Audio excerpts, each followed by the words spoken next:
These are the instructions for the movement chest pass.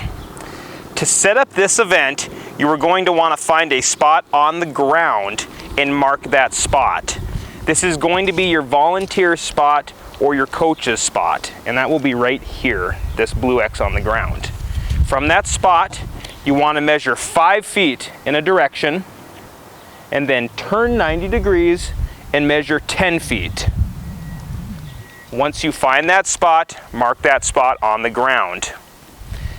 You'll want to then go back to your volunteer or your coach's spot, measure 5 feet the opposite direction, and then measure 10 feet in a 90-degree angle and mark that spot.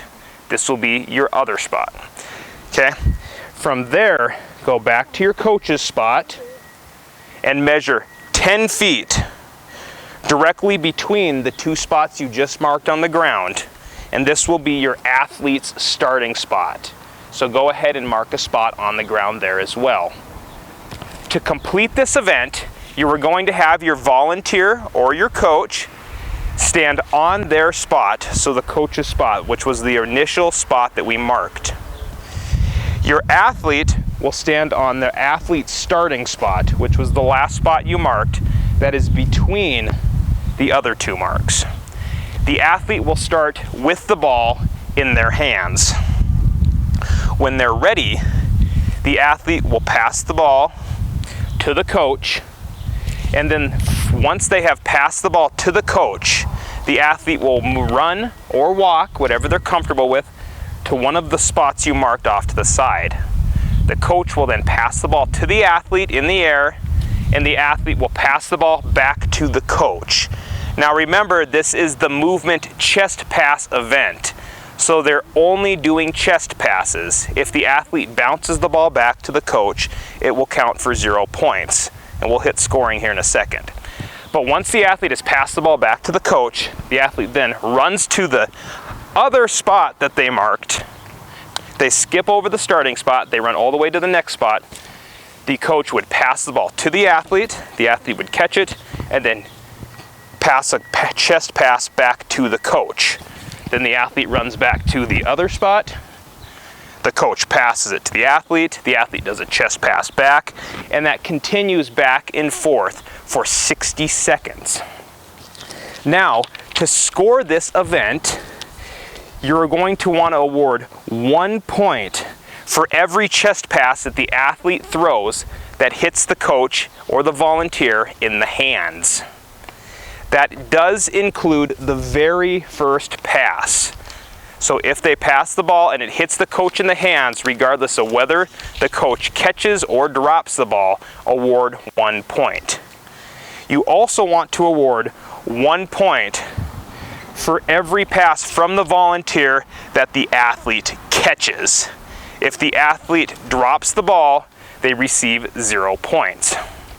Now, if the athlete drops the ball or it hits them in the foot and rolls away, the athlete has to go and retrieve the ball, not the coach or the volunteer, just the athlete, and time continues to run for that event. Now, one thing to keep in mind is your coach for this event, since there is going to be indirect contact between the athlete and the coach with them passing the ball, your coach has to wear gloves for this event. Since they are further than 6 feet apart, neither of them have to wear their mask. But if at any point they do get closer than 6 feet, the coach also has to make sure he or she is wearing their mask. So now we're going to have Heather serving as the coach and Lisa serving as the athlete show us how to do this event. So go ahead and start, guys. Good. You see Lisa moves to the first spot, passes it back. Lisa moves to the next spot, passes it back and forth. She then moves back, skipping the starting point. And as you see, they're completing chest passes back and forth. So there's 1 point for Lisa catching and 1 point for her throwing the ball and having the hit the coach's hands. And this would continue for 60 seconds. And the total of their passes back and forth is the score that you will take for the athlete.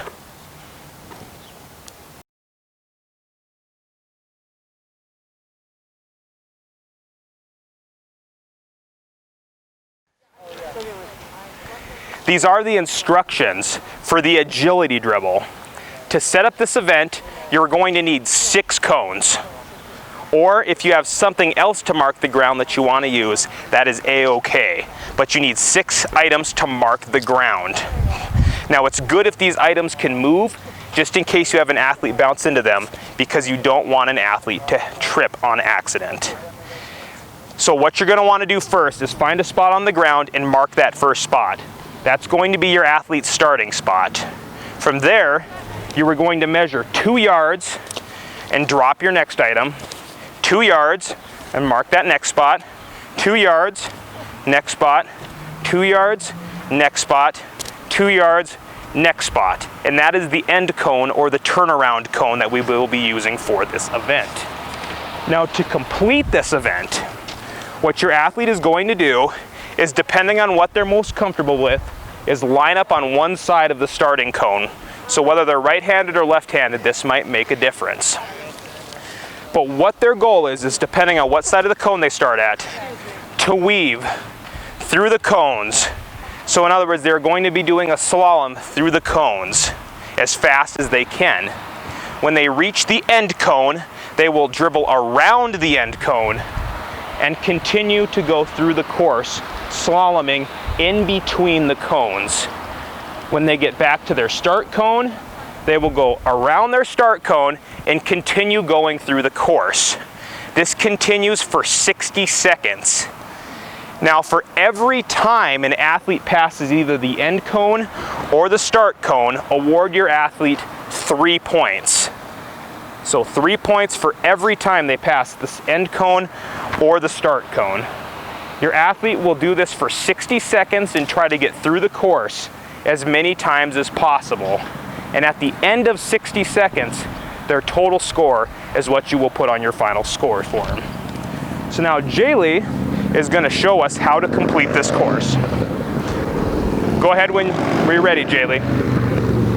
So as you can see, she weaves her way through the course, and she would receive 3 points as she dribbled around the end cone. She dribbles through the course again, and there's another 3 points.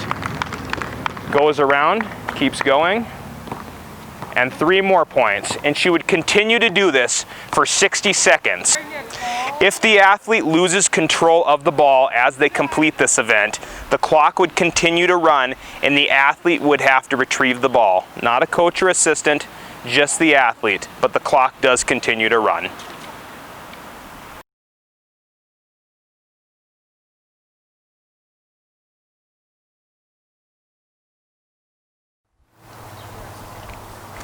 These are the instructions for the mid-range shot. To set up this event, you're going to want to position yourself to start directly underneath the center of the hoop. From there, you're going to want to look as if you're looking at a clock and you're in the middle of the clock, you're going to want to look at 12 o'clock.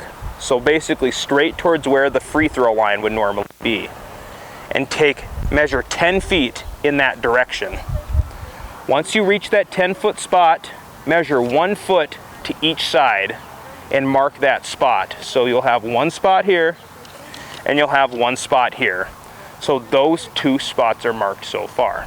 From there, you will go back to the center of the hoop and, acting like it's a clock, look to where 3 o'clock would be. So 90 degrees to your right, and measure 10 feet that direction, and minding our social distancing, mark that spot. Next, you would go back and, acting like where 9 o'clock would be, 90 degrees to the left, measure 10 feet and mark that spot. From there, find the spot that is 10 feet from the center of the hoop and is in between the first 2 spots you marked on each side, and mark that spot on the ground. So there'd be 1 spot here and 1 spot here. Now your athlete, starting from any one of these spots, what their goal is to shoot and make the shot in the hoop. Now for this event, from spots 1, so from the first 2 spots you marked, so from straight up, they would receive 2 points for every make from these 2 spots. They would receive 3 points for every make from the 2 spots that are in between, or the middle spots, and they would receive 4 points for every make along the baseline. So the spots that are closest to where out of bounds would be on a normal basketball court. Now, if the athlete shoots and hits the backboard or the rim, award them 1 point. If they shoot and miss everything or airball, they receive 0 points. Now, if you choose to use a coach or a volunteer to shag, make sure your coach or your volunteer is wearing gloves, and if they're within 6 feet of the athlete, make sure that they're wearing a mask as well. So Jaylee will be shagging for us, and Pam, go ahead and show us a shot from each spot. So from the first spot there, she takes the shot, and since she missed everything, she would receive 0, but then move on to the next spot. So Jaylee passes it back to Pam. Pam takes the shot, and since she hit the rim right there, she would receive 1 point. So Pam, go ahead and move up to this spot. Pam takes a shot from the top, and Pam makes the shot. Good job, Pam. So from that spot, since it was at the top, she receives 2 points for making the shot. Now, she would take another shot, and oh, so close. She hits the rim and the backboard, so she receives 1 point. Now from the next spot, which is a middle spot, she almost makes it. So she gets 1 point there. If she would have made it, she would have received 3. Now from the baseline, she takes another shot, and since it went over, she would receive 0 points, but if she had made that shot, she would have received 4 points. And your athlete, remember, will take 2 shots from each spot, add together their scores, and that's the score you will submit on your final scores.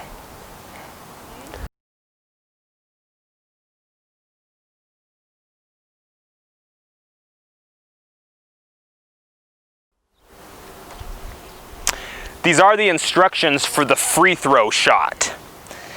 To set up this event, if you have a painted court like this one, it's really simple. Just use the free throw line that is painted on the court. If you're at a court that does not have a painted free throw line, you want to set it up in the following manner. Go to the center of the hoop and measure 15 feet. 15 feet should be how far away the free throw line is.